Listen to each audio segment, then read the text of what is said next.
સ્વામી વિવેકાનંદ જન્મ જયંતિ નિમિત્તે પ્રતિમાને પુષ્પાંજલિ અર્પણ કરાઈ। વડોદરા મહાનગરપાલિકા દ્વારા ભારતીય સંસ્કૃતિના જ્યોતિર્ધર સ્વામી વિવેકાનંદની જન્મજયંતિ નિમિત્તે વિશેષ વંદના કાર્યક્રમનું આયોજન કરવામાં આવ્યું હતું। આ પ્રસંગે શહેરના પ્રથમ નાગરિક અને મેયર શ્રીમતી પિંકીબેન સોનીએ સ્વામી વિવેકાનંદની પ્રતિમાને સૂતરની આંટી અને પુષ્પહાર અર્પણ કરી ભાવભીની શ્રદ્ધાંજલિ પાઠવી હતી। વહેલી સવારે યોજાયેલા કાર્યક્રમમાં મેયરશ્રીની સાથે પાલિકાના અન્ય પદાધિકારીઓ, વિવિધ સમિતિના ચેરમેન અને નગરસેવકો પણ ઉપસ્થિત રહ્યા હતા અને સ્વામીજીના ચરણોમાં વંદન કર્યા હતા। કાર્યક્રમ દરમિયાન સ્વામી વિવેકાનંદના તેજસ્વી જીવન, તેમના અમૂલ્ય ઉપદેશો અને વૈશ્વિક ફલક પર ભારતીય દર્શન શાસ્ત્રને ગૌરવ આપનારા તેમના કાર્યોને યાદ કરવામાં આવ્યા હતા। મેયરશ્રીએ ઉપસ્થિત જન્મદિને સંબોધતા સ્વામીજીના રાષ્ટ્ર નિર્માણ અને સમાજ સેવાના પ્રદાનનો ઉલ્લેખ કર્યો હતો। તેમણે જણાવ્યું હતું કે સ્વામીજીના આધ્યાત્મિક વિચારો અને સિદ્ધાંતો આજે પણ યુવા પેઢી માટે પ્રેરણારૂપ અને દીવાદાંડી સમાન છે। તેમના વિચારો થકી જ રાષ્ટ્રને સશક્ત અને સમૃદ્ધ બનાવી શકાશે તેવી લાગણી વ્યક્ત કરવામાં આવી હતી। સ્વામી વિવેકાનંદના જન્મદિનને રાષ્ટ્રીય યુવા દિવસ તરીકે પણ ઉજવવામાં આવે છે। ત્યારે વડોદરા શહેરમાં પાલિકા ઉપરાંત વિવિધ સામાજિક સંસ્થાઓ દ્વારા પણ વિવિધ કાર્યક્રમો યોજાયા હતા।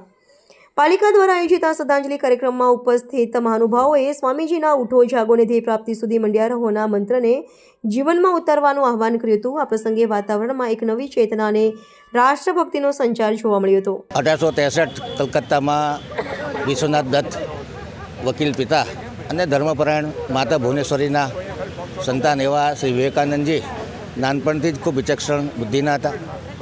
પિતા તરફથી બૌદ્ધિક અને તાર્કિક વારસો, માતા તરફથી મળેલા ધાર્મિક વારસાના આધારે તેમનો જે ઉછેર થયો અને શાળામાંથી જ જ્યારે ભણતા ત્યારે જ એમના ટીચરો પણ પ્રભાવિત થાય એટલી વિચક્ષણ બુદ્ધિ, પ્રખર યાદશક્તિ અને દરેક વસ્તુ લોજિકથી વિચારવાની એમની શક્તિ, ખૂબ નિર્ભય વ્યક્તિત્વ અને ધીરે ધીરે આર્ટ્સમાં ભણવાનું ચાલુ કર્યું। 1881માં રામકૃષ્ણ પરમહંસના પરિચયમાં આવતા ઈશ્વર શું છે જાણવાનો પ્રયત્ન કરતા એમનામાં વૈરાગ્યના ભાવ જાગ્યા। પોતે ભ્રમણ કરતા સાધુ બન્યા અને વિવેકાનંદ તરીકે ઓળખાયા। નાનપણનું નામ નરેન્દ્રનાથ હતું અને જ્યારે સાધુ બન્યા, દીક્ષા લીધી અને ભગવાવસ્થો ધારણ કર્યા પછી વિવેકાનંદ બનીને આખા ભારતભરનો પ્રવાસ કર્યો। ઉત્તર ભારત, મધ્ય ભારત, દક્ષિણ ભારત અને કન્યાકુમારીના વિવેકાનંદ રોક ખાતે એમને વિચાર આવ્યો કે ભારતની પ્રજામાં જે ગરીબી છે, જે પ્રજાનું શોષણ થઈ રહ્યું છે અને નિર્બળ છે પ્રજા, ત્યારે એ સશક્ત બને અને ભારતની જે વૈચારિક વિરાસત છે, ભારતની જે ધાર્મિક વિરાસત છે એને દુનિયા સુધી પહોંચાડ્યું છે।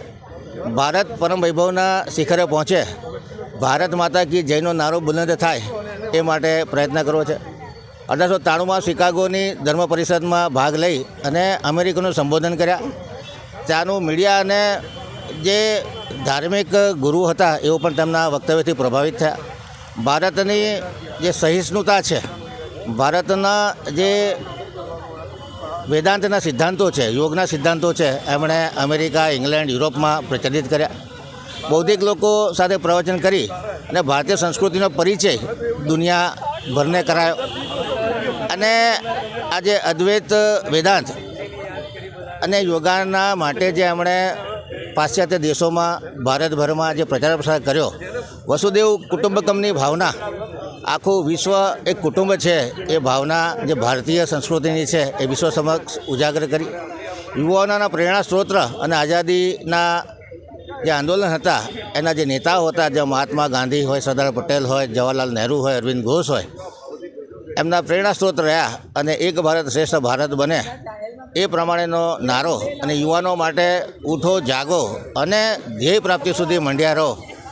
એટલે યુવાનોમાં એક અપાર શક્તિ છે અને યુવાનો ભારતનું સદી લાવી શકે છે, ભારતને પરમ વૈભવના શિખર પર પહોંચાડી શકે છે। એ પ્રમાણેના જે એમના આદર્શો હતા એ આજે યુવાનો માની રહ્યા છે। આજે રાષ્ટ્રીય યુવા દિવસ તરીકે પણ આ દિવસને ઉજવવામાં આવી રહ્યો છે। ત્યારે ભારત વિશ્વનો સૌથી યુવાન દેશ છે, ત્યારે માનનીય વડાપ્રધાન નરેન્દ્ર મોદીનું સૂત્ર સબકા સાથ, સબકા વિકાસ, સબકા વિશ્વાસ અને સબકા પ્રયાસ, તો યુવાનોના પ્રયાસ થકી 2047માં ભારત એક વિકસિત રાષ્ટ્ર બને અને જે સ્વામી વિવેકાનંદની આધ્યાત્મિક દ્રષ્ટિ છે, એમનો જે એક રાષ્ટ્ર માટેનો પ્રેમ છે, વસુદેવ કુટુંબકમની ભાવના છે અને કોઈ પણ ભેદભાવ વગર, કોઈ પણ ધર્મના ભેદભાવ, જાતિના ભેદભાવ વગર ભારત એક ઉન્નત રાષ્ટ્ર બને એ માટે આપણે સૌ પ્રયત્નશીલ થઈએ। આજના દિવસની તમામ નાગરિકોને ખૂબ ખૂબ શુભેચ્છા।